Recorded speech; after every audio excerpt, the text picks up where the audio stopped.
the most famous goal of Chris Billy's life. Is this the moment for Lee Fowler? It is. Take your place in Division 2, Huddersfield Town. And Steve Simonson's boots now. He's missed. Steve Simonson clears the frame of the goal and collapses in a heap of tears. Huddersfield Town are promoted. Mustafa Schindler has a chance to write his name in Huddersfield Town legend. And he takes that chance!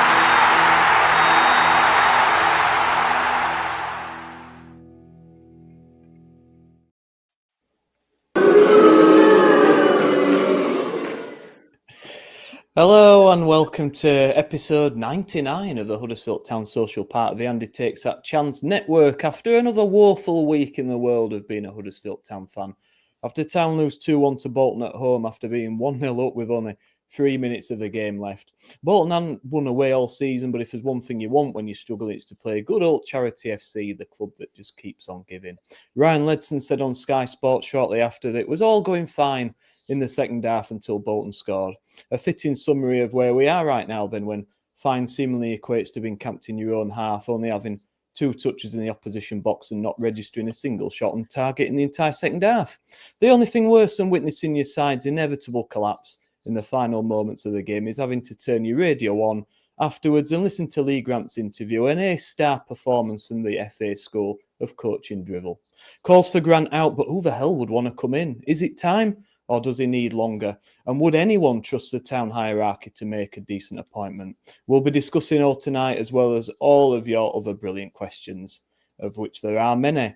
Joining me will be the man with the tactics, Ian Kilroy, the man with the razor-sharp critique, Mr. Gaz Kay, the man who needs to apologise for being all in on Grant in Austria, Mr. Andy Kay, the legend as ever, Mr. Stephen Shepherd, and purely making up the numbers with nothing of note to contribute is me, Nick Barlow. Gents, how are we all doing? Are we all good?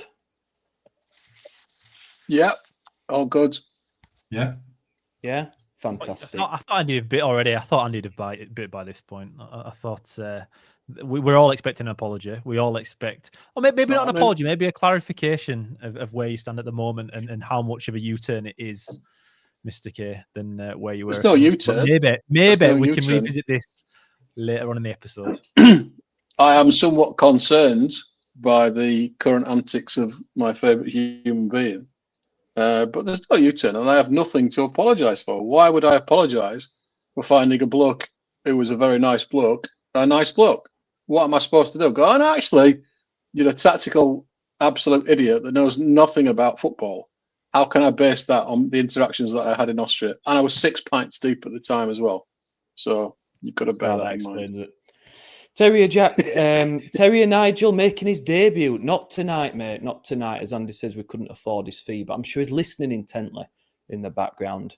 Now then, Dean Ball, good to see you, mate. Feathers McGraw, good to see you as well. The Boo Boys are back up the town. Well, there certainly wasn't much cheering to be had on Thursday night, was there, lads? It was absolutely diabolical. I think what we'll start with, Gaz, I'll go to you first as always, mate. Just quickly sum up your thoughts after that debacle and then we'll go into some detail, mate. How are you feeling right now? The highlight was chatting with Ian's mum at half-time. That was about as good as it's got. She was telling me about when he was a young man and he used to play football and now he used to bash his head all the time. She was concerned he might get brain damage. Oh, well, that explains it. Your own mum, yeah. That is entirely accurate as well. That is exactly what happened. That was a discussion that did go on between Gaz and my mum. I can't even pretend that didn't happen. That was entirely accurate. That was about that.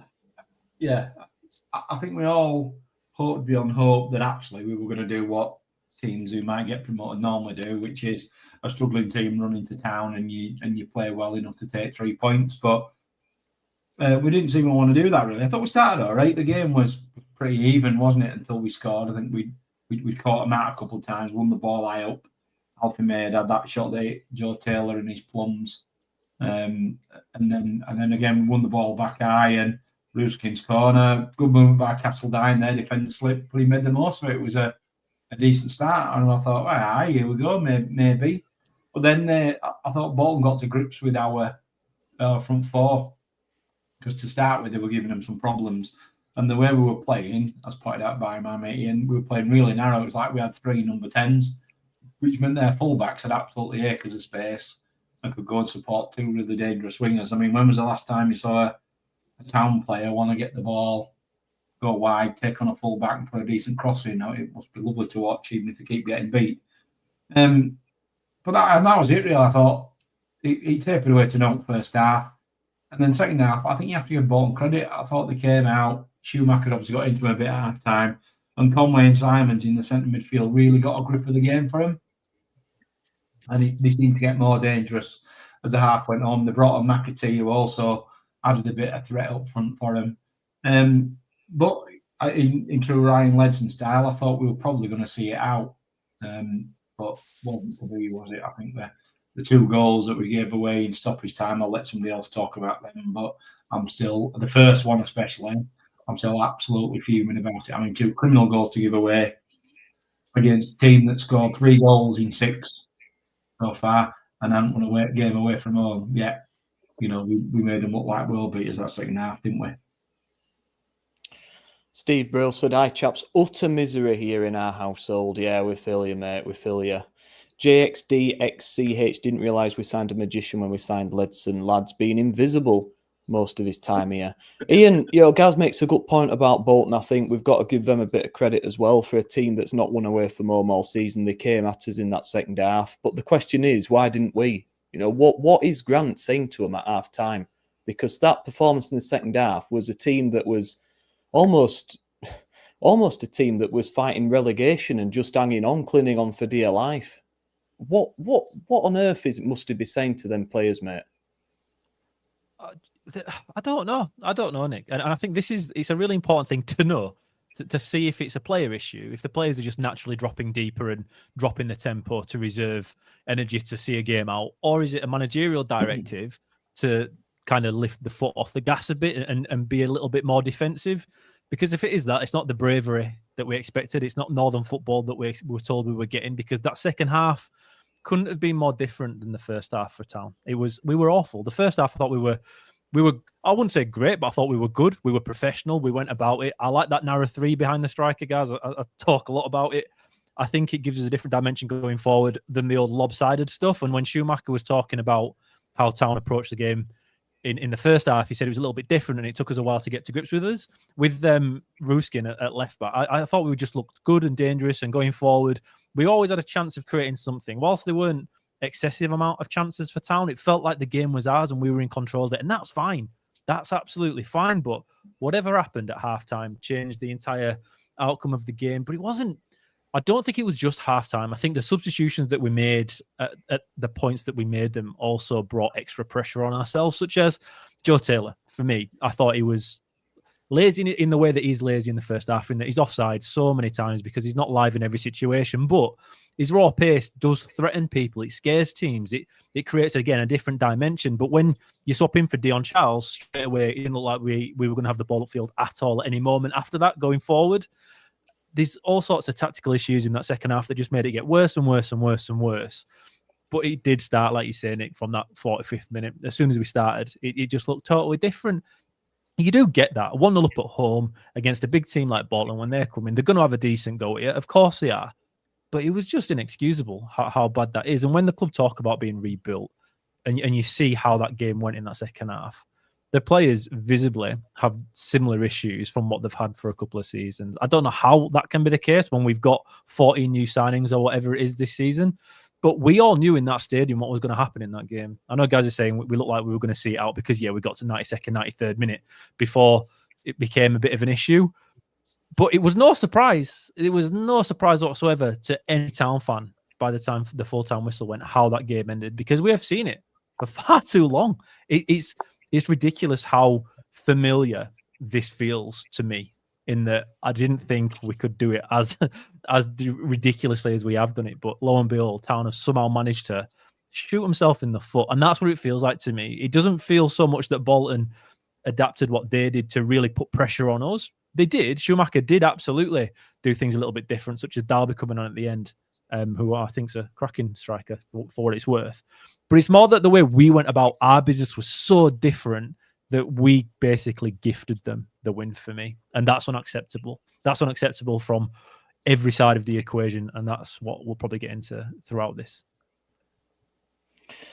May I politely suggest that the club remove the home of Northern football from the social media, because what we're seeing at the moment is anything but, isn't it? It's just nonsense.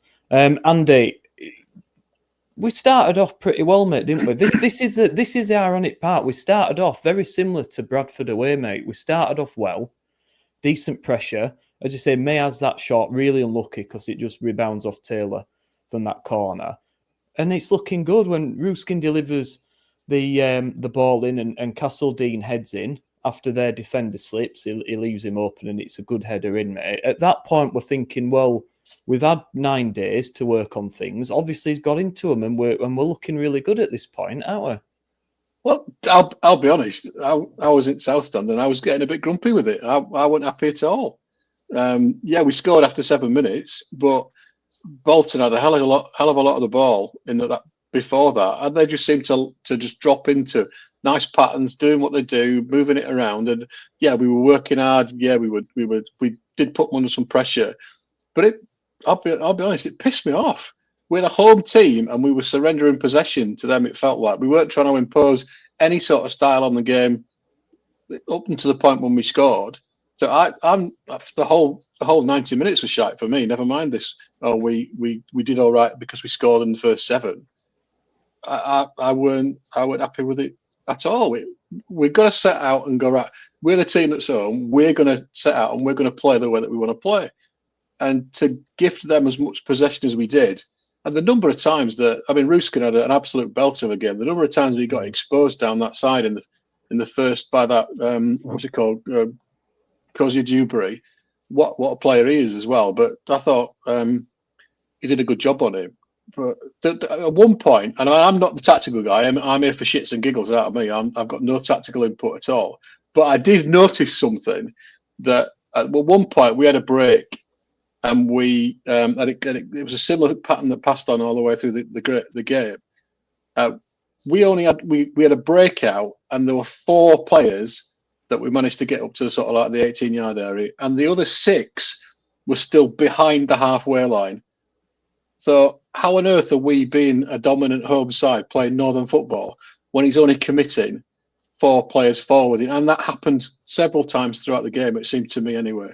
That it's important, Andy, just to jump in on that quickly, that knackers them out as well. If your front 4 are having to do all that work on your own going forward, you are knackered, because they're also then tasked with the press, yet Bolton have an extra man. So what happened was we kept going forward and forward and forward, and that's what Schumacher was referring to, as somebody mentioned in the comments. I can't remember who it was. But he expected us to tire, because if you're sending 4 when you're going forward every time, as we were doing, but in a predictable manner, that's the part that got me. It wasn't even sending 4 in like a structured way and that would target down the right and then it was not that. It was just basically send them forward, burn them out, and they were knackered. And when Alfie May's running back from defensive midfield to go and do it, you're taking energy out of players. And I do think that's an important reason why now we're struggling to score goals. Now we're struggling with injuries later on in games, where up until a few games ago, we were the best team in the division when it looked at second half performances. We're not scoring goals now in second halves. We're not doing it because, to me, like you've picked up on there, Andy, the way we attack is it's an attempt at chaos ball. And we spoke about before how Warnock kind of liked it a little bit at times. And I still think there was designed runs, some going front post, some going back post. One big issue, guys, and I picked out this week as well, was when we do go down a wing, the amount of times we put a ball across, but no one runs to the front post. There's no one there. So there's just little things like that, which me as a very amateur kind of semi-pro on paper football coach, my teams do that. We design that we design that. We always do. One of the first things you do in pre-season is you design that kind of stuff. You task players with going to front post, back post, holding off on the edge. But when I'm looking at Town going forward, for whatever reason, either the players aren't doing it or we've not set it up that way.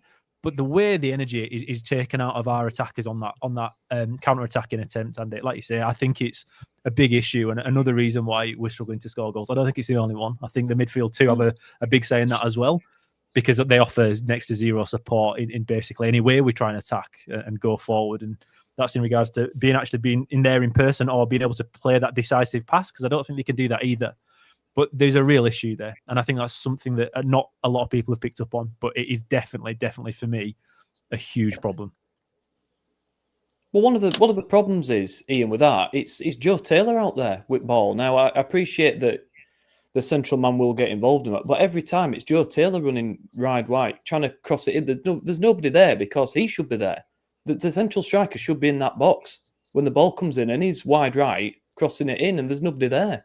I don't get it. I don't get what we're trying to do.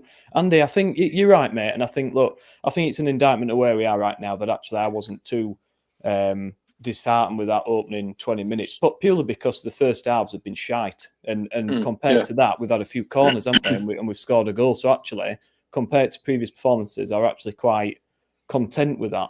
But that's more of a statement of where we are rather than has actually been good, isn't it? But the signs were there in that first half. Conway cut in, Nichols makes a decent save, and from probably 25-30 minutes onwards, Bolton just took complete control of the game.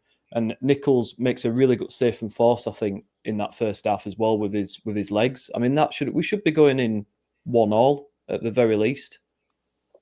Bolton fans were booing their team off at half time. Yeah. There is so much discontent there. You could see visibly the Bolton players' heads drop when that goal went in. But instead of capitalising on that and going for jugular, like teams would do to us, we just shrunk into ourselves again. In fact, we were worse after we scored, weren't we? We were just... I don't know. Steve, the problem is, like, you want to get behind them, but what we're seeing on the pitch is so frustrating when you know there's players on there that can perform better than they are, and they're just being stifled. There's no cohesion there. There's no patterns. There's no relationships between the players. There's no 1-2s. There's no movement. There's absolutely nothing. Where are you seeing it, mate? Because at half time I was thinking, well, we've gone in a goal up, but I tell you what, this isn't over. None of us were really confident that we were going to come out in that second half and blow them away, were we? Yeah, that's worst second half I've seen us play, even after getting maulings and kickings. The way that we just dropped off them and sat deeper and deeper and deeper. It was just, you could see it coming a mile off. Like you said, I think all three hit nail on head. I don't see any style. I don't see what his game plan is, this Northern football lark. From first 5 games, we were second in the league, and now we're just dropping like a stone out. I don't want him to go because we can't keep sacking managers, but how long do you give him? Because if we just keep playing like this, we are going to be down at bottom, aren't we? We're going to be in bottom half anyway. I think we've probably just got enough to maybe get top 10, but not with where he's playing. Like I said, we don't score goals anymore. There's no cohesion up front. There's no width. It's just really, really shit in it, to be fair. It's a hard watch. And this is a Bolton side that hadn't come back to win in any of the previous 7 games where they've gone a goal down. It's not like this was a formidable side that comes out all guns blazing with confidence, that knows it can take control of the game and put the opponents away. This was a team that was low on confidence, that had been struggling. Crowd on the back, and we've just gifted them a result. Second half, I'm not going to spend loads of time on it because it's absolute wank. From about 60th minute, we looked absolutely knackered. Alfie May blowing out of his arse because he's having to go into... Well, he was everywhere, wasn't he? He was probably the only one trying to make things happen, to be fair. He was in defence, picking it up from defensive midfield, trying to drive on anywhere where he should have been, which was up top as a striker. Bolton bring on McAtee, and then we just get pushed back and back and back. And you just knew what were coming, didn't you, Andy? You knew what was coming, and it was when, not if, wasn't it? Yeah, it was, absolutely. I'd said that to my lad. We're creaking here. We are absolutely all over the place. I don't know whether you guys could see. I mean, Pozos mentioned it on his Twitter, but May turned to the south stand and said, "Come on, we need you here," and sort of stuck his hands out because the lad was absolutely blowing out of his arse. You can see why teams love him because he is trying to do everything everywhere, and that's not what that's not what we recruited him for, to be bossing the midfield. We'll come on to Grant saying that he's not going to play him up front, which is hate to say this, Mr. Grant, but I completely disagree with that tactic, as I think most people do. But yeah, and to see the number of players that was having to stretch, Joe Lowe was doing it, May was doing it. What on earth has he had them doing in those 12 days between the last game and that one? Have they been on the piss? Because I haven't seen them as many players in a Huddersfield Town team stretch out from the 75th minute onwards as ever. And I've been watching them for 55 years. I can never remember anything like that. What on earth had happened to them? Is it because they didn't have the ball, so they're having to scuttle left and right all the time because Bolton were dominant? I don't know, but that's a real worry for me, is the levels of fitness. If you're not fit enough to be able to manage that ridiculous 45 minutes of just let's get behind the ball and block it, then where are we going? Where are we headed? It's madness. It's barely October and they look unfit. I mean, how is that even possible? That was something that got on my nerves. I think, as usual, all Lee Grant did with subs was go like for like yet again. Made no changes, didn't change anything. He went like for like. And although Cozy Dubry was causing problems, I have to give Ruskin a bit of credit. I thought actually he coped all right with the lad, and he kept him fairly quiet. And the equalising goal, I mean, if you watch it, but it's Mikel Miller, who most Town fans think's a good player, and he's a good lad, a good player. And all. I wouldn't call it an attempt to close the ball down. He sort of just stuck his leg out. I fucking never seen out like it.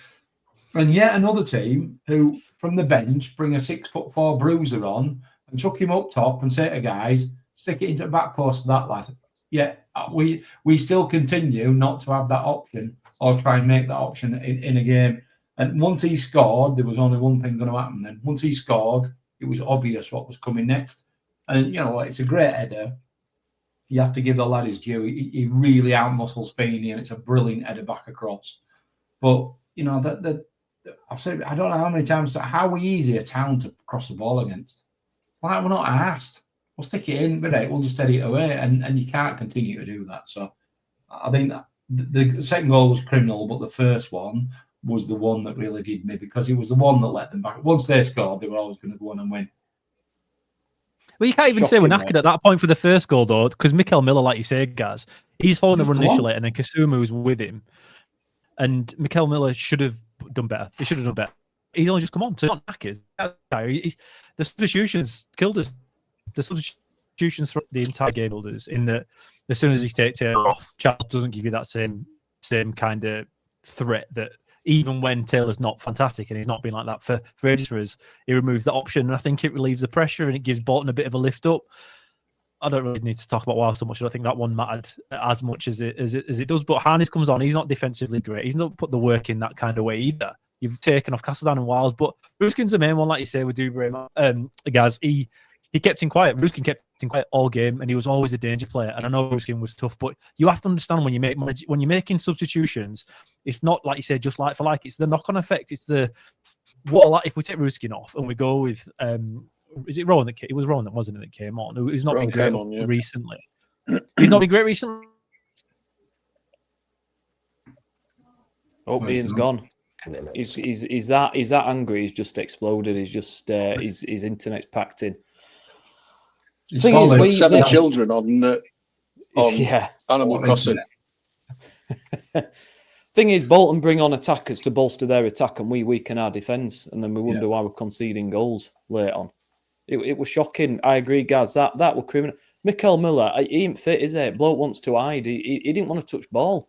He didn't want to get a tackling. He didn't want to get anywhere near. We should be stopping that cross at source. Take him out. Get a yellow card. It don't matter. It's 93rd minute game. And like you say, it's so easy to get that ball in. And there's 2 defenders around him. He's a decent header. He outmuscles him, gets the header in, fair enough. But that cross shouldn't have gone in first place. It was absolutely terrible. And then we get to the second goal. And to me, it's shades of Bradford this, where we go all in again. We panic, we shit ourselves, we throw everyone forward. Arnis puts a nothing ball across, which is easily cleared. And then it's probably 3 passes from edge at box.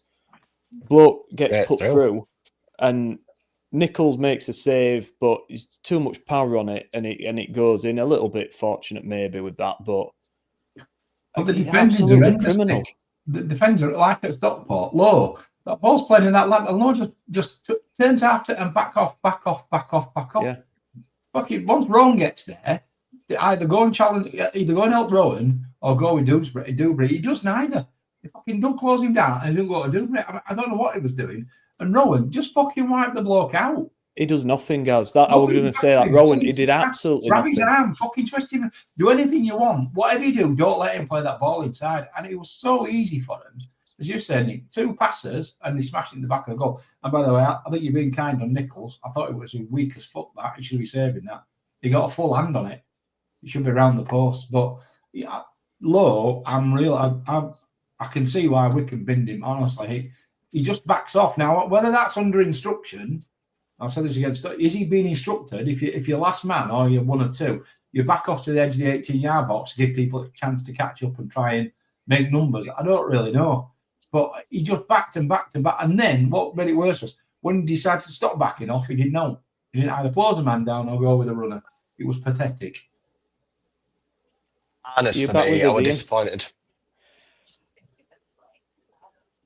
No. Go on, Steve. Harness that nothing ball across for a guy that's got so much champion experience. Just hold the ball up. Why did he play it in? There were no fucker there anyway. And then literally, like you said, it were 3 passes and they were straight through. I do go on at the defence as well. I agree with you there, Gaz. Backing off like mad. But Harness, for me, for a championship guy, what on earth? He just swung a leg at it. He didn't even have a look who were in there. All he had to do was put his foot on the ball. It's one apiece. It's 93rd minute. Well, exactly. What you do at that point is you don't lose the game. We played shite for over an hour. So exactly. The chance of us suddenly turning it back on with 2 minutes to play a stoppage time and snagging a winner out of nowhere, let's be honest, we're pretty slim. As you said, Steve. Well, he did it, and then he turned around and fell over. So and then he faked an injury, did he? Or something? Yeah. Just dropped to his knees. Faked an injury. Well, I was very disappointed with him. Well, Fred McGraw says he's poor man Sean Scannell. He's nowhere near as good as Sean Scannell. No. Scans. Andy, why are we bringing on Dion Charles and having him in front of me further up the pitch centrally when the bloke's not scored for us all season? What's going on? Well, as it's just come into the chat now, crazy how Radler didn't play. I mean, I've been his number one critic, haven't I? The human Chris Packett. Oh my God. What are you picking Charles on? On what basis are you picking Charles? I mean, it's not a great choice to make between Radulowicz and Charles, but Radulowicz literally scored his 3rd goal for Huddersfield Town the game before, and yet Charles is picked based possibly on some sentiment that he's going to actually score against his previous club. What on earth? Why? That is beyond me, that one. You know how critical I've been of Radulowicz in the past, but he absolutely should have been on that bench. I don't think we could start him, but he should have been on that bench in place of Dion Charles, because as hard as the guy tries, it's just not working for him at Huddersfield Town. And I think in January we've got to help him, help a human being get back to his career, because it's just not working for him with us. He's one of the worst striker signings we've made, and I include Reece Ely in that. He's done absolutely nothing since he signed for us. It's not that he runs about a lot, but there's nothing constructive with it. And 1,000,000%, I'm not a massive fan of Radulowicz. I want him to do well because he's a nice lad. But I mean, he ain't a good footballer, but he would have contributed more than Dion. He would have held it up at least, or brought people into play a little bit more. Is a bit more of a focal point. And as you say, Andy, what kind of message does that send? The bloke scored in the dying embers of the game. Yeah, I mean, it didn't count for Oaks, we lost, but the bloke scored. He's on a high. Get him on bench. What? Oh, yeah, you've scored, but yeah, you're out of team now. What kind of message does that send to him? But I've got a bit of a feeling. If you're picking on feeling, like, I've got a bit of some way we're going to, like, the football gods are going to collide, and we're going to have Dion Charles knee sliding in front of the away end and sticking 2 fingers up at him. I mean, he's been that anonymous. They did that chant that they did about him all through the first game against him, about him and his missus. They did it once, and then they just didn't even bother the Bolton away end. So That's how much they care about him now. He's contributed so little that they can't even be bothered to abuse him. Yet he was one of their favourite players. That's how far down the rattle he's gone. Bless him. So yeah, beyond me, that one. Absolutely beyond me. I think he played him so he won't go and sit in away end with Bolton fans. Yeah. I think that's why he played him, because he thought otherwise he'll be off all day on money. He'll be off in, he'll be at South Stand cheering with Bolton fans. Shushing us from behind that picture of that kid shushing. Fair dues to the Bolton fans. What an event that is in their football supporting career. That's something that they will and rightly should remember for the rest of their lives. I mean, they'd never done it before. I don't think we've ever done anything like that. Fair play to them. I couldn't face walking through them as they were walking out. We let them all get out before we walked past. I thought, I can't be doing with this. So we were about 15 minutes later on than we should have been, because I just couldn't bear to walk through. So, yeah. They look like a team, though, didn't they? I said that, I think, after they look like a team. Not won away from home, just got pumped 3-0 by Burton. Schumacher probably was under a bit of pressure. Well, they looked like they were playing for each other and playing for him. I mean, when they scored the second, their bench absolutely exploded.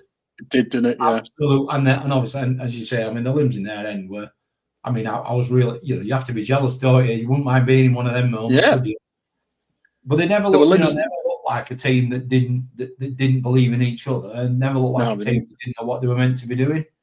And there were limbs at director's box as well, weren't there? Sorry to jump in, but there were three lads at director's box that went absolutely mental, that got caught on their camera that they've got on their bench.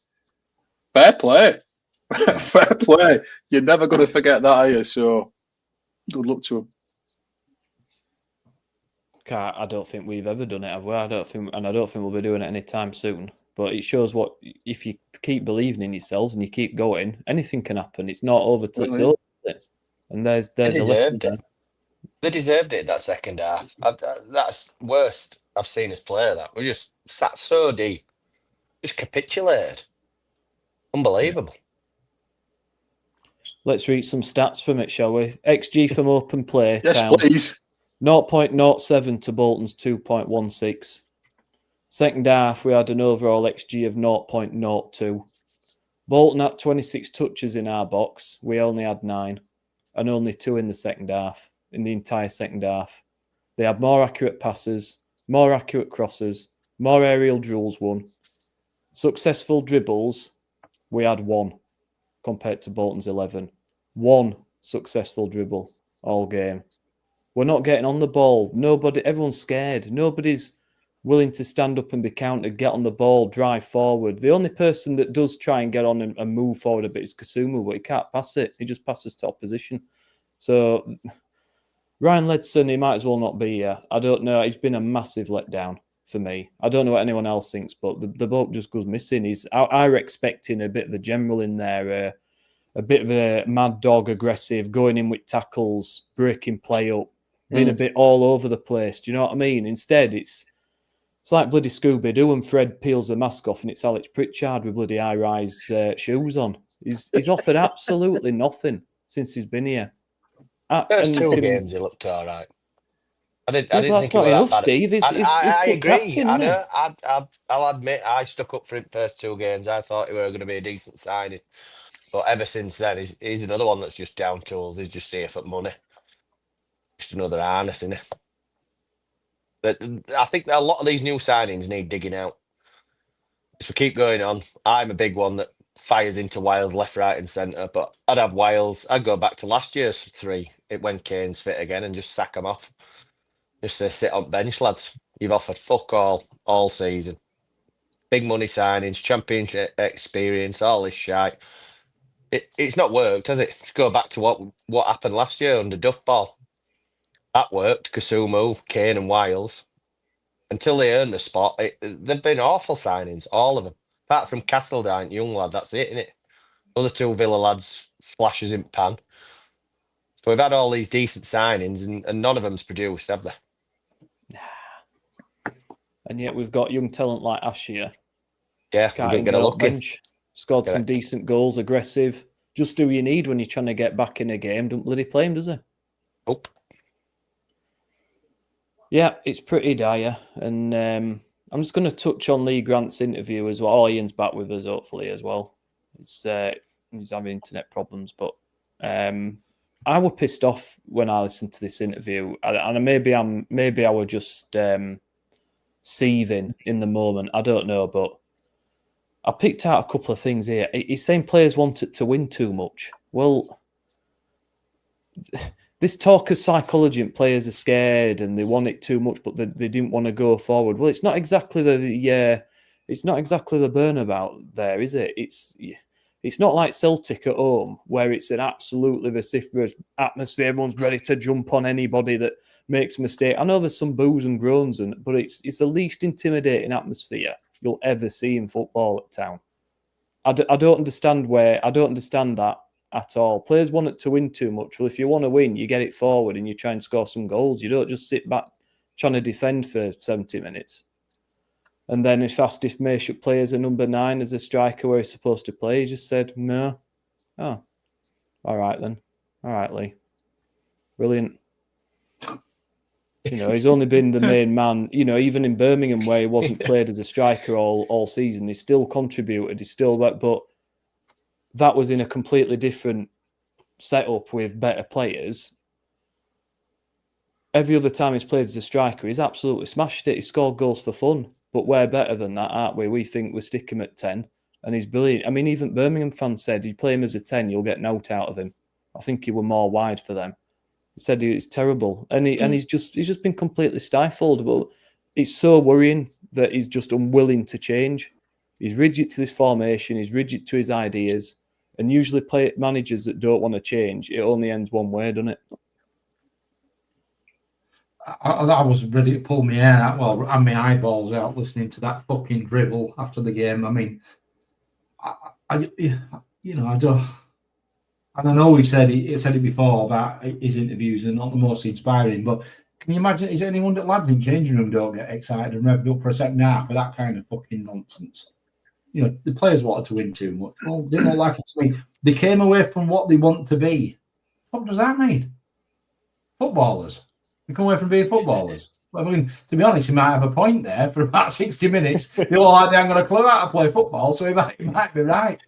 But it's just absolute fucking bollocks. And I maybe he's just circling the wagons, and what he's doing is trying to deflect.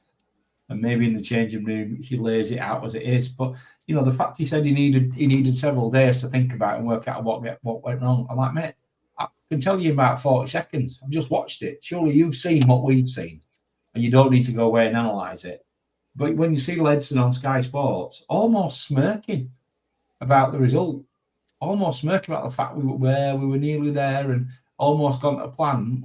Well, if that's the plan, mate, we need to be having a word, don't we? So I don't know. I think I worry for Grant. I think he's under massive pressure. I think somebody said in there he's got 4 games. I think that's just guesswork. I don't think anybody knows anything of the sort. But I think I sent you something I saw in the Ops posting, and the responsibility and level of power Grant's been given in his first professional management job brings with it great expectations. And unfortunately, now the results and all the football are matching those expectations. And that's where he's always going to be on to a loser. He's not on his own in that. The players are not completely blameless here, I might add. As you said, Steve, there's a few there dodging some fucking bullets because Grant's getting it. But, I just don't know where we go from here with it. I think he doesn't seem to want to change. He tried to acknowledge in his pre-match that they were talking and they were listening and they were working together as a team. But again, I see no evidence of it. I really don't see no evidence of it. And I guess that's a question for you guys, really, is how long do we get him? Are we Grant out or are we Grant in?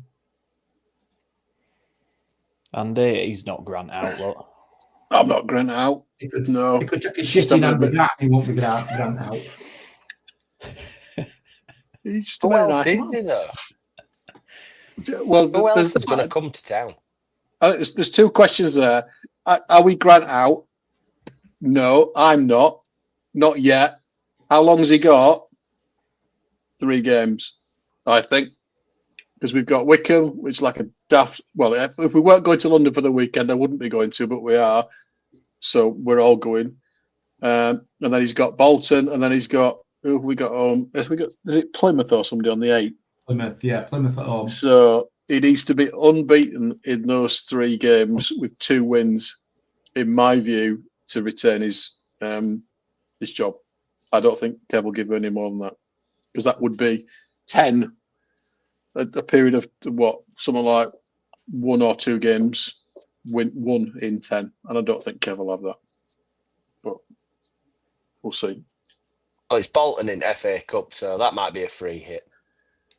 Can't be that though, no, because it's he's for his own sake, he's got to prove that he can beat that Bolton team, and that 3 minutes was, something that went badly wrong at the end of a tiring game, because that can't define his tenure, that 3 minutes. But if it's part of a bigger trend, then a lack of success in 10 games is, I think it's sufficient for Kev to say, well, yeah, I tried, I was impressed by you, but what you said hasn't worked out on the pitch, so we're going to go another way. So. Jonathan Hogg manager, eh? I've seen that. That's got to be the biggest pile of crap I've ever seen in my life. Well, is it, mate? Yeah. Because in every other world, but this is Huddersfield Town world, mate. There's always that 2% of, but could it? Nothing's off the table, is it, with this hierarchy? Well, no, but come on. You can't go from one untried manager to another untried manager just because he goes a lot, and that would be the basis for the appointment, wouldn't it? It would essentially be that would be the reason why, and he can't do that. But then, like Shep says, who would you get in? Who replaces him? Well, Ange Postologlu's looking for a job. Are you diving in there, Kev? I pretty much doubt that. But there's nobody of League One level that I can think of that we'd want to get in. I don't know enough about it, I'll be honest, but I can't see anybody, one, wanting it, and 2, being available at the standard that we'd want. I think people will want it if you pay them enough, won't they? Money always talks in football. There's always that, isn't there? I mean, people are saying Mowbray, but I can't, and Pearson, I can't see him wanting to take on a job like this, to be quite honest. It needs to be somebody with experience at League One level that knows what it takes to get a club out of League One. It's as simple as that. Do you think part of the problem is there's no experience in there? We've talked before about no director of football. There's no real years of experience in the coaching staff either. There's some good coaches in there, but there's no wise old head in there, is there? That's there just to give Grant that bit of advice. Do you think, is that the problem? Is that what we're missing? Is, do we need to get a director of football in that understands League One and what it takes? Because if we do, I have no confidence in. I mean, look at the last 5 managerial decisions. Have we got any confidence that we've made the correct decision if he goes? I don't know. We all wanted Riddick Cartwright, didn't we? We didn't want to. Well, maybe I was on my own. I wasn't ready up for another director of football. Edwards survived the chop. I said at the time I wasn't sure that Kev had the goal to go all the way and have a proper clear out until it proved Edwards dodged the bullet, didn't he? And he's still here. I don't know. I'm not sure that's the answer. A director of football is the answer. I'd rather they chucked an experienced man on his bench. I'd rather Kev forced him to take somebody who's going to give him some proper help and support. But I can't see that. Yeah. Me personally, I look at the fixtures that we've got coming up, and I think I just think it's criminal that we're sacking managers left, right, and centre. I think we're just a joke, aren't we? But I'm looking at Wickham away, which is the return of Duffman, which we know how this is going. I can't see anything but a sound defeat there. They've turned it round. They've only lost once under him. I just think they play exactly the same formation as us, but they'll be more up for it than us. I think they'll beat us easily. Bolton in the Cup, we'll probably play it kids. We'll probably lose that and all. Mansfield at home in Claptrap Cup that nobody cares about, and then Plymouth at home, who are unpredictable, but have really good players. And then I think Cardiff will probably be postponed, but we've got Wimbledon coming up and all. They're a big physical side. Really impressed me this season. We're going to really struggle with them because they're too physical. I cannot see us getting enough points in the next 4 or 5 league games to justify keeping him. I just, but as to who we got, I've no idea. I just wonder, whether, if Kev now came out and went, actually, I got a bit giddy and carried away. We shouldn't be all concentrating on promotion. This is about settling it down, getting it settled. I believe in Lee. If it doesn't happen this year, it happens next year. Does that take some of the pressure off? Because part of the reason we're behaving like we are is all the hoo-ha that came out of the club. We're putting season ticket prices up. We're going to sign 14 players. We're bringing this guy in. He's going to play football. I don't think Kevin said the words nothing else but promotion. But let's be honest, pretty much all the players who signed all said, I'm coming to get promoted. If the club tempered that expectation, Nick, do you think that pressure might ease a little bit? Well, you could look at it 2 ways, couldn't you? It might, but fans could also turn around and say, you sold us this dream of attacking Northern football. You nearly doubled our season ticket prices for some fans. Now you've taken our money. We're only 12 games in, and now you're going back on your word and saying, well, we're not bothered about promotion anymore. We're just happy with mid-table. So it's about retaining those fans and keeping them on side. And I think the club have to really stand up and be counted with regards to communications, because I don't think that helps the situation. But there's just that expectation there, isn't there, from what's happened in the past, from being in the Premier League in recent memory, going down, and then everything that happened in the Championship. And there is just that air of expectation, regardless of what they say to an extent. So I honestly, I don't think that would make a massive amount of difference. I just think people are very fed up at the moment. In the last 7 seasons, we've had one decent season under Carlos, which ended awfully at Wembley. And then we had a handful of games under Neil Warnock where we had that great escape. And other than that, it's been absolutely dog shit for 6 years. Fans are only going to take so much, and it's just an amalgamation of all that, and it's just accumulation over time. And fans are fed up with, town fans can smell bullshit a mile away, and we're getting it again, aren't we, this season? So to answer your question, guys, I don't think it would make much difference at this point now, because I think a lot of town fans will see it as you've taken our money for season tickets. You promised us this, that, and the other, this Northern football bollocks, and we've got the complete opposite of that.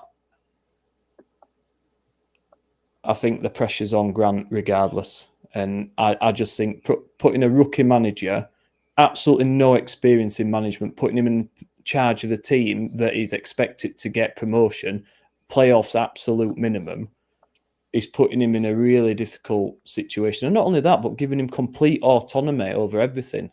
Like I said, no director of football. He's had complete say on all the players coming in, on everything behind the scenes, and he's not managed another team.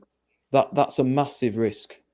That's a massive risk. Now, I don't think he was first choice, but I think for a club like ours, really, that was looking to get promoted, experience is important. And I think we've given him a bit of a poison chalice to that degree. But I don't know. I mean, what's Andy, Steve? I mean, what do you guys think? I think he's a bit stuck in his ways, isn't he? He's obviously a young coach, straight out at FA scrapbook and stuff, and he's learning on the job, isn't he? We ain't got time to learn on the job. That's the problem. But I do think the players are outperforming. That's holding him back a bit. I know his in-game management it needs a lot of work, to be fair, and his substitutions and stuff. But can we really just keep sacking managers? It works for Watford and teams like that, but it don't work for us. Well, they haven't worked so far, have we? Yeah. Imagine we've burned through. We're now in League One, and this rate will be back in League Two. So, sacking managers isn't working. I'm not advocating, because I see Steve's asked whether Grant can get the fans back on side. Yeah, he can. Win 6 on the bounce, and everybody will be fine. Well, then win 3 on the bounce, we'll all want to give him a 5-year contract. So, he absolutely can get the fans back on side, but he's got to get us playing football and winning games. Simple as that. And, James' point, and we've said that how many times about, Birmingham played football last year, but when it didn't work, they stuck Lyndon Dykes up front and just went long. Wrexham did the same and it worked, but we seem convinced we're good enough to be able to play our way out of any problem. And I guess that's the naivety of a coach who's never managed before at this level. And he clearly believes in himself to have the balls and come and sit in front of Kevin Nagle and say, I'll come, but if I'm coming, I want complete control and I want to be able to sign who I want to sign and I want to do this and I want to do the other. It takes some nads, doesn't it? So he clearly believes in himself. Yeah. But does he have the bravery to also admit when it's not working and change it? That's the question, isn't it? And from it's a fine line, isn't it? That was worrying. Yeah. It's somebody who sticks to the principles and somebody who actually just goes, is just obstinate. And it's the longer you're in the game, the more you know when actually I've got to change how I'm doing stuff here. And whether this is going to be the lesson that he learns that teaches him, he's got to come up with another way of doing it. I don't know, but is he going to be running out of time? I suspect that as much as Kev might say, well, I'm going to give him the year. I think if it carries on for too much longer, he probably will. Yeah, I don't know. Jack said it baffles me outside of target man in 3 League One windows. And I know you always talk about it, Gaz, but yeah, it's ridiculous, isn't it? It is. It's absolutely ridiculous when it's blatantly obvious what we need. I know it's hard. It's hard to bring in. And the problem is we signed Taylor and Charles, and we didn't need to sign Charles. And we've got Taylor and May who are too similar. And you're trying to convince a big striker that scores goals to come to a side and not necessarily start games. And that's really difficult to persuade someone to come. The few and far between those sort of build of players, but it's up to them to try and get them because that's what we need. Danny Roll for Inti at Rangers. Bolton and Dolby on the bench, Nick. If Bolton can find one, surely we can fucking find one. They are out there. You've just got to pay them enough money. And paying wages is not a problem for Kevin most of the time, is it? They'll pay the money that's needed to get the people in the building. So I'm not sure I buy that, but it was one of the last time we played with any pace, width, and then put quality balls into a striker. I honestly can't remember. Years ago. It doesn't help that he's not. Huddersfield Town fans want a manager that's all charismatic and I get it. We're all together like your Peter Jacksons and your David Wagners, and he's not really like that. Is Lee Grant, is he? I mean, we saw with managers in the past where it's been really stale, and Town fans, they just don't warm to that sort of manager, do they? It's not all about personality, like you say, guys. If I wouldn't even say 6 wins, I'd say 6 performances, mate, because we've not seen a 45-minute performance, never mind a full game, have we, so far? It's been 20 minutes here, 20 minutes there. It's not good enough, is it? With the money we've spent, it's nowhere near good enough.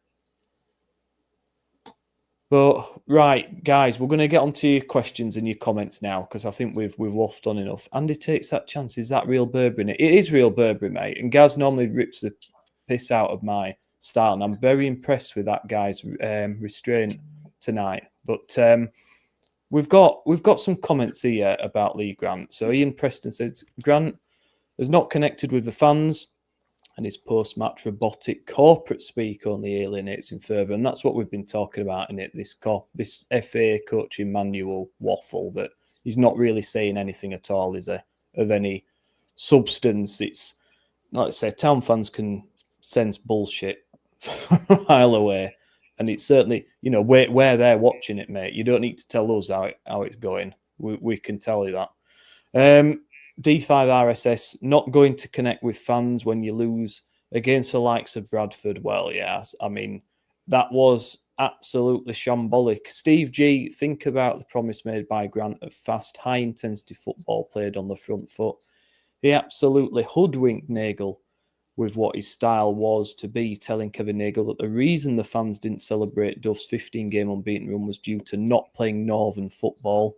So Grant needs to explain what he considers Northern football to be, because I can tell him that the dull, uninspiring football he sets us up to play is not acceptable to any of my Northern pals. Well, this Northern football, guys, what a load of bollocks. Where's this even come from? You know, why even do that? Why even put that out there? Because it's there to be jumped on. And not only that, why put it as your blooming caption on social media? We've got clubs laughing at us here. Bradford taking the piss out of us. We had Northampton a few days ago citing some Matty Glennon said and laughing at us. And we've got opposing teams taking the piss out of us. What is going on here? Well, I think the town's stuck out there. As we just said, the caught between rock and a hard place now. The Northern football thing, if we'd have had, if we'd found his way and we were playing some decent stuff, everybody would be saying it was a stroke of genius, the whole Northern football thing. But we're caught between rock and a hard place because we're now damned if we do and damned if we don't. If you're on the outside looking in, as some of the lads at work are saying to me, well, there's only been managed 12 games. What's up with you all? What's the panic? You're only 5 points off playoffs. Chill out. But they haven't seen the shite we've seen for the last 6 or 7 years. That's the problem. And I'm a Kev fan, as you all well know. The guy puts his money where his mouth is. But the on-pitch performance while he's on this club has been an unmitigated disaster. By hiring Warnock, which was Dean Oyle's idea, if you believe it was Dean that instigated the move. What name your football decision he's got right? I'm struggling to think of one.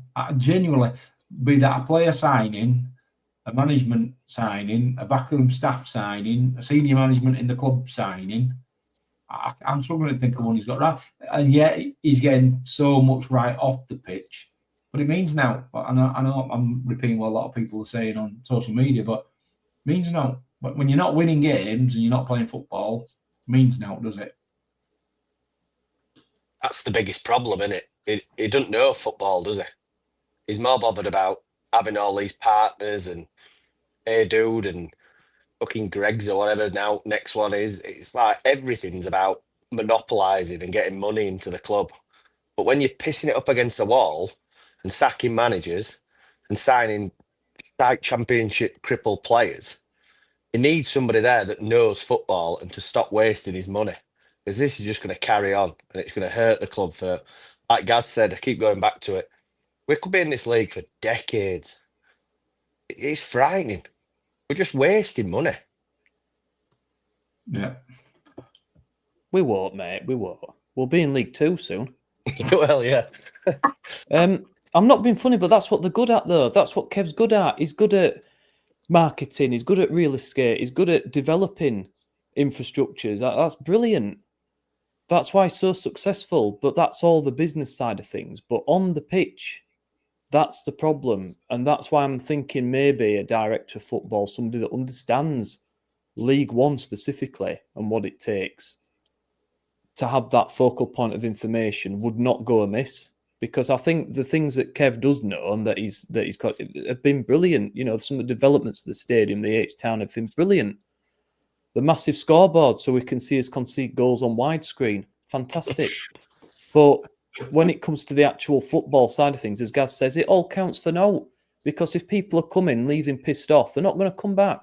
Don't matter how good the sound is, or if we've got hot water in the bogs, or if we've got a nice big screen, or if we've got dizzy penalties at half-time, they aren't going to come back if the football is dog shit.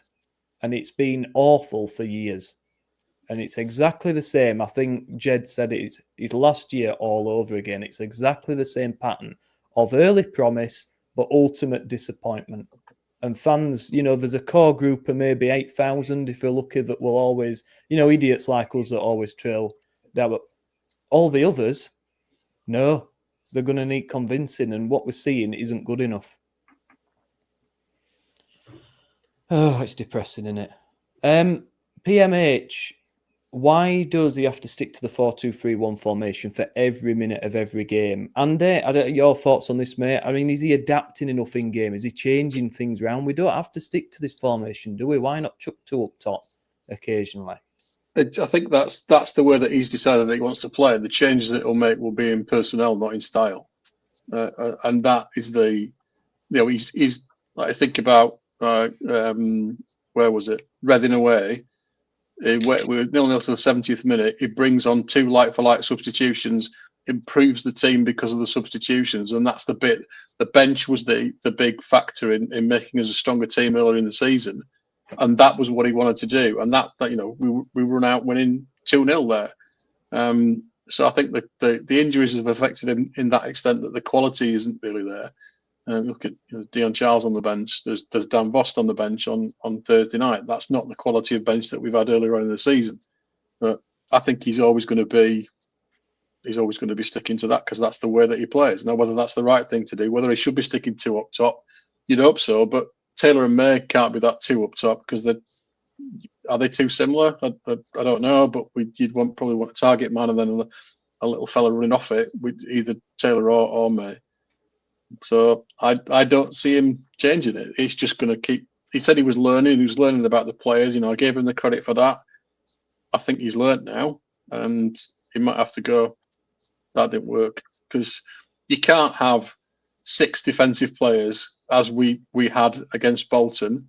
Your back 4 and your 2 defensive midfield players in home games. For me, he's got to go 4-1-3-2 potentially. Does that add up properly? I don't know.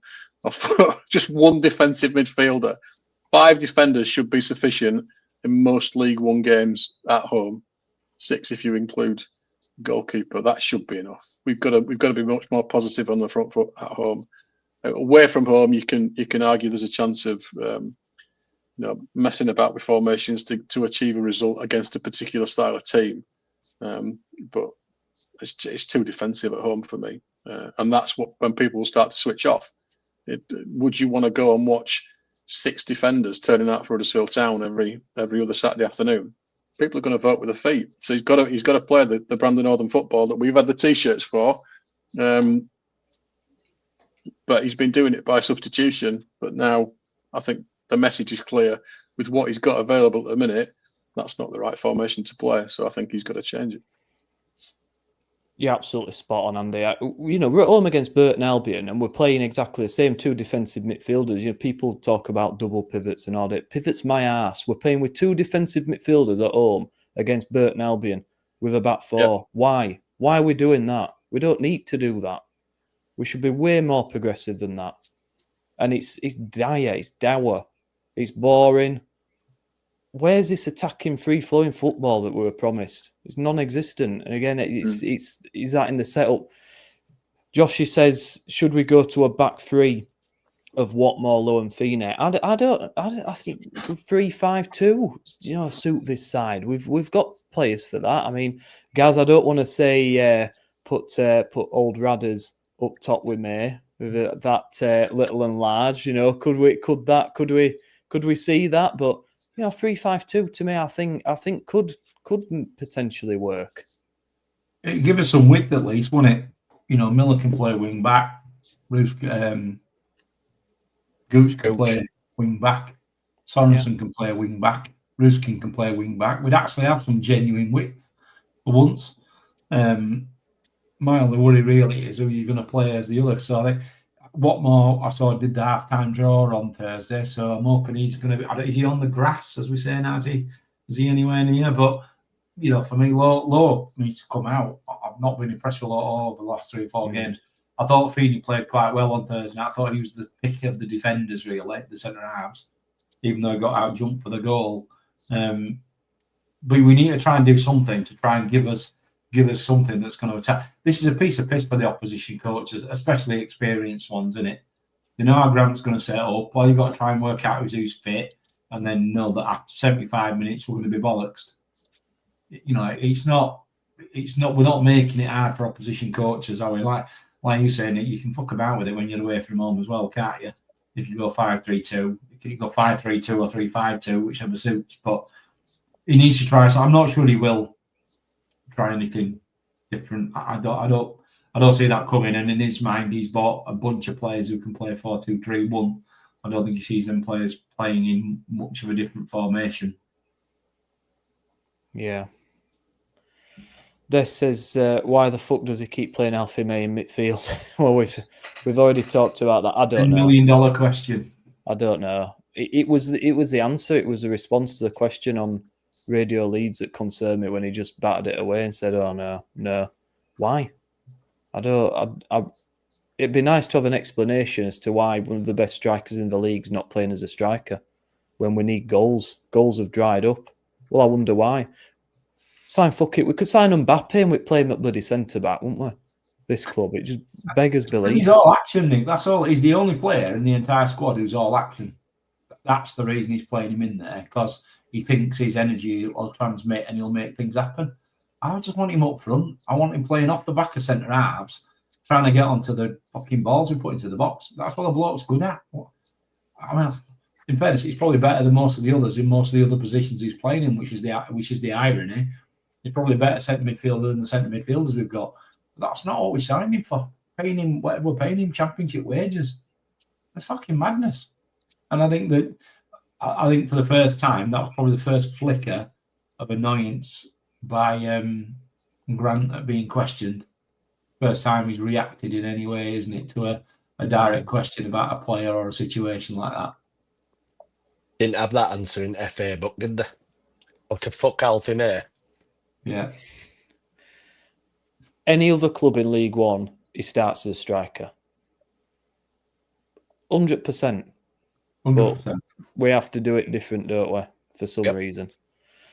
Darren Haig says Ryan Ledson, not captain material, goes missing in games and not fit to lace the boots of previous captains over the years like Hogg, Peter Clark, Peter Jackson, etc. Discuss, boys. Yeah, Steve, Ryan Ledson under fire, mate. He goes missing too much for me. We've already discussed it to a point, but should we maybe consider changing the old captaincy? I mean, to me, Alfie May is captain material. He's here, there and everywhere. He's going to the fans. He's trying to make things happen. And he's one of the only ones I noticed at the end of the game that stayed the longest to go over to the South Stand and acknowledge. You know, really, Ryan Ledson should be leading by example, and we're not seeing that, are we? Yeah, but like we've just said, he's not going to change his formation because really, apart from all of us lot moaning and Twitter exploding, is he really going to change? Answer's probably no. Should he? Well, to start off, he shouldn't even be in the team, should he? At the moment, Ledson, because he's just not. He's just a passenger. He's just freeloading. So is that the only way that you can take the captaincy off him, by dropping him?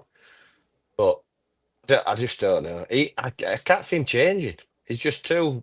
That's the way he's playing, and that's what we've got to watch. And until the results start going his way and we all get back on board with it, and maybe he's got a chance of keeping his job and things will turn. But if it don't, like we've all said, how many more out? It's just a matter of time, isn't it? 3 or 4 games. Next international break, it's usually when you sack a manager in it and you've got a bit of time to go and find somebody else and interview and do whatever. I mean, I don't even know what Kev's plans are because nobody's heard from him for the last 2 weeks, have we? Or his mate Dave. So we just don't know what's going on again at the club, do we? It's like what you said earlier. It is last season repeated, but it's come quicker because it's October and we're in the same shit. So I don't know. It's a tough one, but I can't see him dropping him or taking armband off him. I think McGuinn's could be a big miss. I mean, if he's even here anymore, I don't know. Don't know what's happened to him. No one talks about him, but I'm assuming that he's injured and he's on his way back. But God only knows what the time frame on that is, because no one seems to want to ask Lee Grant about him, and he doesn't really seem to want to talk about him. So, but maybe that could be somebody that could come in for Leds to maybe get a foot on the ball, maybe try and dictate things a little bit more. I think that's maybe the sort of player that we've been missing, but whether he'll be any good, I'm not sure. I mean, by all accounts, he's great when the weather's nice, and when the weather's awful, he goes missing. So who knows? But we'll see on that one. Terry and Nigel's also had some comments on Ledson. Ryan Ledson's Sky Pundit day after loss confirms squad had day off. Stinks. Grant said they've been to review it. Liar. Where are the standards? If you lose a game, should always be in the next day. Everyone in pro football knows this. Days off are a reward. drives winning culture. More to point, who's allowing him to appear as pundit day after humiliating loss? PR nightmares, toxicity grows amongst town faithful. Nothing's changed at the club. No leadership, no standards. Worse still, he says they follow a plan for 90 minutes. Pathetic. Please discuss. But other than that, Terry and Nigel's really happy with things that's going at the club, I'm sure. I mean, it's a bit, again... One of his more, in fairness, Nick, that's one of his more moderated posts at the minute, isn't it? It is at the moment, but I can't blame him to a point because he's feeling it like everybody else. He's angry, isn't he? And when you see shit like that, I mean, the bloke's laughing it off, saying, like you said, Gaz, oh, yeah, it were all going to plan until it didn't. Well, if that's going to plan, being absolutely bummed at home by a side below us who haven't won away all season and we're camped in our own half, can't get out, then what's not going to plan look like then? Yeah, he has a point about the whole day off immediately after that performance on a Friday. I would have expected them to begin. I mean, it wasn't. They've just had 12 days off. It wasn't a Saturday, and we haven't got a Tuesday game. So I don't really understand why they were given a day off. Even if they're not in for a bollocking, I would have expected them to be in for warm down and a proper fucking catch up on whatever happened in the game. Hang on. Let's get it right fair here for him. He was on the telly on the Saturday, not on the Friday. He was on there on the Saturday. So, much as I love and respect Terry and Nigel, I think he's got his facts a little bit mixed up there because the game was Thursday night. They'll have warmed down on Friday, and then they'll have been given Saturday off, irrespective of the result. And that's a normal thing to happen. Forget the 12 days they've had off before. It would look like a state of them. They needed another fucking week off, didn't they? But they needed to lie down in a darkened room. But you know, he wasn't in the studio the day after a damning defeat. He was in the studio 2 days after a damning defeat, not directly the day after. So, and I think that's been arranged with Ledson probably for weeks because that's how they book people in. They'll look at it and go, right, who's playing in the Thursday game that we could get to come in on the Saturday and do a bit of punditry. So irrespective of the result, he hasn't picked the phone up on Friday morning and gone, Sky, can I come in and earn some extra brass? That's been booked in for a while. So his comments, absolutely ridiculous. But the fact that he was there, he'd have been there if we'd have won. He was there because after we'd lost. So, you know, I think to be fair to the fella, that's just a normal thing to happen. John Shaw, I have seen the Leicester spot of Maguire. He sat in front of me when I was in director's box 2 weeks ago. So he does live. He does exist. I have seen him physically moving around in the town ground, which is probably more than a lot. But he had his hood up, so he was like a bit of a traitor type of figure in the dugout bit. But he was there. He does live, and he is real. Excellent. East Bay Terrier. Americans love PR buzzwords and slogans. So did Nagel get bamboozled by Grant because he said Northern football and rolled off corporate speak in the interview? Is Nagel the most naive owner in the Football League? Ouch. Well, I don't know. I mean, it's all buzzwords, but we've had this for years, haven't we? We've had all this sold to us. We're going to be this, we're going to be that. And I think us fans over the years have learned to kind of just ignore it and bat it away because we just wait to see what happens on the pitch, and that, you know, actions speak louder than words. I think Kevin Nagel's obviously a very, very intelligent man. You don't get to where he is in life without being, you know, the bloke's a very, very successful man, and he'll have, I'm pretty sure he'll have seen his fair share of bullshit over the years in the business world. So he's put faith in the guy. He's obviously come across really well. And look, everyone's got to start somewhere. I just question whether this was the right job for him at the right time with everything that's going on. But it doesn't help with all these slogans, does it? I still don't understand what he's talking about with this Northern football nonsense. We just want to see a side give 100% every game to create chances. We're not going to win every game, but what we want to see is heart and desire on the pitch and people getting stuck in with tackles and driving forward. And we're just not seeing it. We're just not seeing it at the moment. Sounded like Tom Lee's there. Not going to win every game. Going to win every game, yeah. Can't be expected to win every game. Bring him back. Bring him back. He can't. He's suspended. He got sent off. He won't be able to play for 3 games. Bless him. Yeah. There was a Bolton fan in the comments earlier. Said something along the lines about Nagel, about him being part of the problem, and he signs the managers. and maybe that's I think Kev, also you're not as successful in business as he is without realizing your limitations. And what you do is you hire people who are better than you at stuff. Best way to be successful. And I guess that's the concern. We complained about Cartwright long enough, and he gave Cartwright a lot of rope, didn't he, before he hung him with it. Doing the same with Edwards. I can't decide. I can't decide if he's naive or maybe just rubbish at sport. I mean, maybe there's an element of he's just not very good at this particular business. He's just not very good at it. Maybe. Or maybe he thinks he can apply the same rules. And this happens when people buy businesses. They take the rules of one successful business and try. You'll see this, and they try and apply the same rules in the way of operation into another completely different sector. You find that it doesn't work for a variety of reasons. And maybe that's the same. Maybe he's trying to apply the success he's had in his own business life, or maybe even in Sacramento. They've been reasonable. I know people are going about the MLS thing, but they've been reasonably successful at their level, Sacramento, for quite a while, and maybe he's trying to apply that rationale. But we all know it's different. League One English football is a different kettle of fish, isn't it? So I think it's about how he surrounds himself with. And he's sort of alluded to the fact that he's not. That's why he's got this was why he's had the advisors that he's had over here. Now, whether they've been the right people, whether Jake Edwards has done a great job. You can talk about Cartwright. Obviously, didn't end up doing a great job. Difficult to say. I know he's not trying to get it wrong on purpose. The integrity is there for me with the guy. I think he's trying to do the right thing. Is it what he's looking for? Is it what is important to him? I don't know. Maybe he is trying to transfer some business stuff over into the sporting sector. I think there's probably a little bit of So there's that. Jack's just put some. We can get Ross Wilson at the summer at Newcastle now.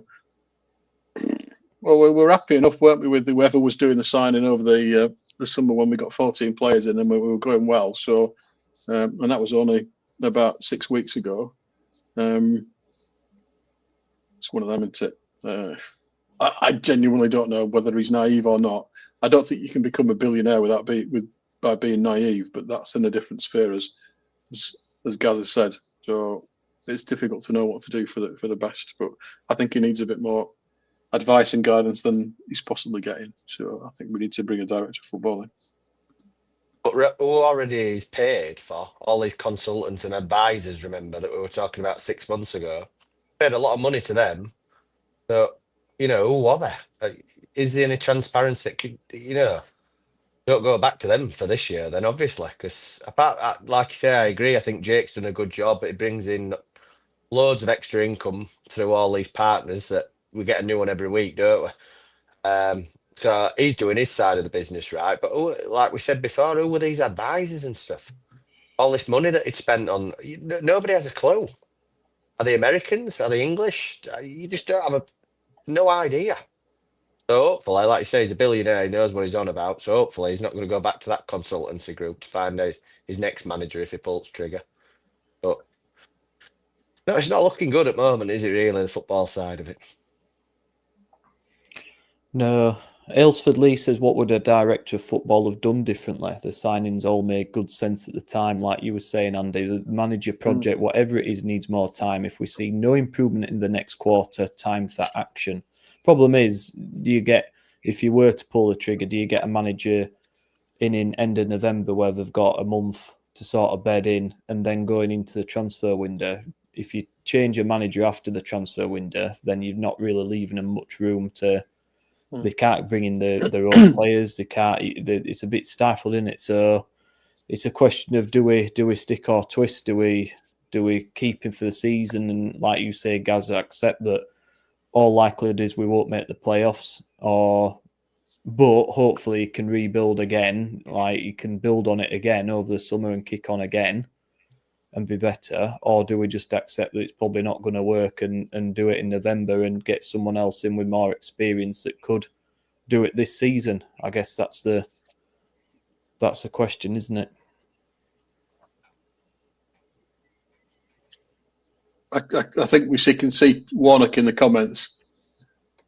Warnock's not the way. Warnock's retired, bless him. He's on his little bike riding around the narrow lanes of Cornwall. I think Warnock. When was the last job that he had? Was he helping out at Torquay? Yeah. I don't think, much as we love him, much as we value everything he did for the club, Warnock is not the way. I think the only thing that a director of football might have done is taken a bit of pressure off Lee Grant from having to do absolutely everything. Now, I know Grant from the interviews he gave, he wants to do everything. He wants to have his fingers all over every element of the football club. But, you know, managing a professional sports team in the third best league in the UK is not an easy task. And maybe you need to, maybe would being able to concentrate his energies more on that element of it. Also, may have had an experience. We keep talking about an experience here, don't we? An experience here he could have whispered in and got some more feedback from. One of the things that he wants to be the man. He doesn't want to work under a director of football. But he said that he got the three lads that he's got in as coaches. He got them in because they're better than him at doing what they do. So I would argue that he's got his people around him because he said that himself. So there's three people hiding in plain sight there for me. The three coaches, the Paul McShane, Mark Bridge-Wilkinson, is it Jonathan Wilkinson? I can't. Sorry if I got his name wrong. The three lads there have got some standing up to do. Maybe. But aren't they rookies as well? They're not established, are they? No, they're not. One of them in terms of being coaches, coach. In terms of they're not rookie coaches. I mean, we got the Liverpool guy, ex-Liverpool guy, Stephen Gerrard from Gerrard's club. Mark Bridge-Wilkinson's been around for a long time, hasn't he, as a player and as a coach. Paul McShane as well. He's been around a bit as well. So they're not rookie coaches. They're not academy coaches like they've been accused of. These lads have operated at a really decent level. Was it the guy from Liverpool whose name I keep getting wrong? He's worked in the academy, but that's at Liverpool. So he's working with a completely different standard of player from the lads that we've got in our academy. So for me, we need to see some more from them. I don't know what they're adding at this time. Grant's taking a lot of flack, but he specifically said that he hired them because they were better than him at doing what they do. But like you've just said there, time to prove it.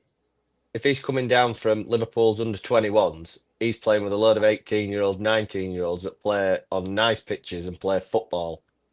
Now he's turned up at town and he's got to play with some ex-championship cripples. But he's a rookie to this standard of football, isn't he? The other two aren't, though. But yeah, I take your point on that one. Yeah, and then just finally, just a different flavour of question. Rob Della Hunter says, "Why do we always attack the cowshed in the first half?" Which is a good point as well. And more to the point, why do we keep putting all the away fans in the best stand for acoustics in the stadium? I've never understood that, because you can put them elsewhere, but we just can't be arsed, seemingly. But why do we do it that way, guys? I mean, any kind of reason for that? Because to me, that's a disadvantage. Massive disadvantage. Somebody once said that the players like kicking towards their families who are in the Terriers together bar second half, so they can give it love hearts. Give it love hearts to people in that stand when they score in the dying seconds of the game. So that's why. That's the only reason that I've heard that they do it. It makes no sense to me at all. You play towards your most vocal end in the second half when you might need a bit of a lift. So, then you get Alfie May begging us to get behind him, which I think, to be fair to the Cowshed Loyal and the people in the South Stand, they did. Bolton really cranked it up, fair dues to them. And like I said, the acoustics mean that they were loud. I thought the South Stand, not just the Cowshed Loyal, but the South Stand stepped up a bit second half. Just the air went out of the balloon when they scored those two goals, didn't they? But that's understandable. But yeah, for me, there's got to be something done about put the away fans somewhere that doesn't aid their supporting of their team. Or put a big put them in a big plastic box and don't let any sound out. You can see it, lads. You can sing to yourselves. Soundproof box. Soundproof box. So just put little holes in so they can breathe. But you don't let any noise out. I don't know, but do something. Like a giant cat box. Yeah, that's it. We'll put them in a giant cat box, and they're not allowed to sing. I've got a theory that Town shit themselves when they see a big away following. Stockport sold out, shit themselves. Bolton sold out, shit themselves. Went away to Bradford, big away following, shit themselves. Blackpool, big away following, shit themselves. There's a theme. There's something about the away fans. Just gets in there. Again, any other club would put the away fans in the shittest area of the ground with the worst acoustics. We just roll out the red carpet for them like a bunch of pussies. Well, don't they say that was discussed when the stadium was built, and that's the only place that they can go safely or something? What do you mean, though? I don't know. Coaches, isn't it? To do with coaches and getting them out quick and policing. Yeah, but every other club, Steve, like you've got clubs like in the city centres and what have you. Everyone's walking in amongst themselves, and there's no problem. So why is Huddersfield any different to any of these other top clubs? Tier, shouldn't they? Other one round the other side, but apparently they can't park coaches and everything there. We can park them at top and walk down like any other set of. We can do a lot now. We own it all. We own it all. We'll have our own massive car park. They can park by amphitheatre. He used to be KDSL safety officer, didn't it? That was part of the problem. Yeah. And he went on West Yorkshire Police. Now Kevin owns technically KDSL. He's now in a position to influence that and potentially change it. So, you know, that in essence, that bloke worked for the council before, didn't he? So he had no affiliation to the club. I don't know the guy. He may well be a massive Town fan, but you know, you're appealing. Kev will be looking to drive a different agenda to what it currently is. Would be my view. I hope so. We've been talking about it since they built the stadium, haven't we? Yeah. I hope so. If anyone from the club's listening to this, I hope that's the takeaway, that would improve the atmosphere massively because it gets all the fans together. You know, great stand behind the goal. For God's sake, play to that end in the second half and let's get some 3 points. Yeah. Chuff me. Right, let's have some predictions before we go. I know, Andy, you've got to go, mate, in a sec, but let's have some very quick predictions for Wickham. Gaz? Yeah, I've a bit of a sinking feeling about this one. I think old Duffman's going to pull it out of the bag. He's also been under a little bit of pressure, despite the fact he's had a reasonable start at Wickham. I'm thinking 2-0 Wickham, I think. Oh, hello, Jack. Agrees. Jack agrees. Andy? 2-1 Town, and it'll go in off somebody's arse, and it'll be right. Go on, then. Somebody will slide in front of away, and then we'll all go mental. It'll be just like it were at Bolton game, but just switched because that's how the football gods will decree it. It'll be bloody miserable if it don't though. Oh. Steve? Praying for a 0-0, but realistically, I can see a 3-0 hiding here. Oh, Wickham. Yeah, honestly, that second half, it just sat so deep. Yeah, I'm praying for a 0-0. That's how bad it is. I reckon. Same as Taylor. 3-0 kicking. 3-0 kicking. Well, I'm going to say the same as Dave. I think we'll lose 3-1. I think they'll have too much for us. I think they'll be too aggressive. And away from home, we've been poor anyway. I just do not see, with it being Michael Duff as well, it's a perfect storm for a beating. And I just hope, Andy, for everybody going down there, yourself included, mate, that it's not that and that Town put on a show because, God, the fans deserve it, don't they? But I cannot see anything but a sound defeat, and that could spell the end of Grant's tenure. But who knows? We will see. Dean Ball says 1-1. Ross Levisage 4-1 Wickham. I think we'll end it there because it's getting far too depressing. Thank you so much, guys. We've had some great comments there. We've had so many comments in on social media to read out as well, which is fantastic. It's great to see you all getting so involved. And yeah, we'll be back after Wickham game, hopefully with 3 points, just for our own sanity, if nothing else, because we're fed up of doing these negative podcasts. We were hoping it'd be different this season, but hopefully we'll have something to smile about after Wickham. Take care, everyone. Stay safe. We'll see you all soon. And as always, up the town.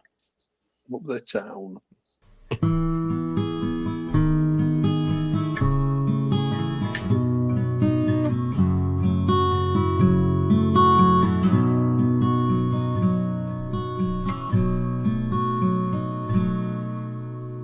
There's a team that is dear to its followers.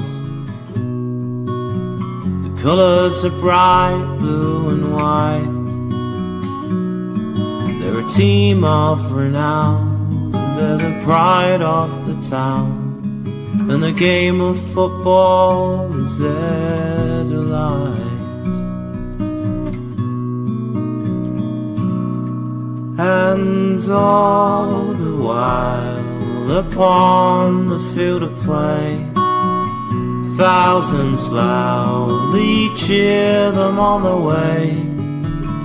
Often you can hear them say, who can beat the town today? And then the bells will ring so merrily, and every goal shall be a memory.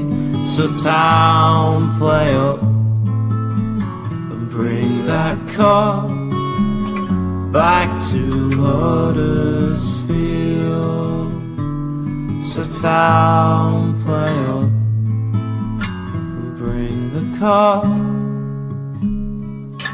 back to Huddersfield.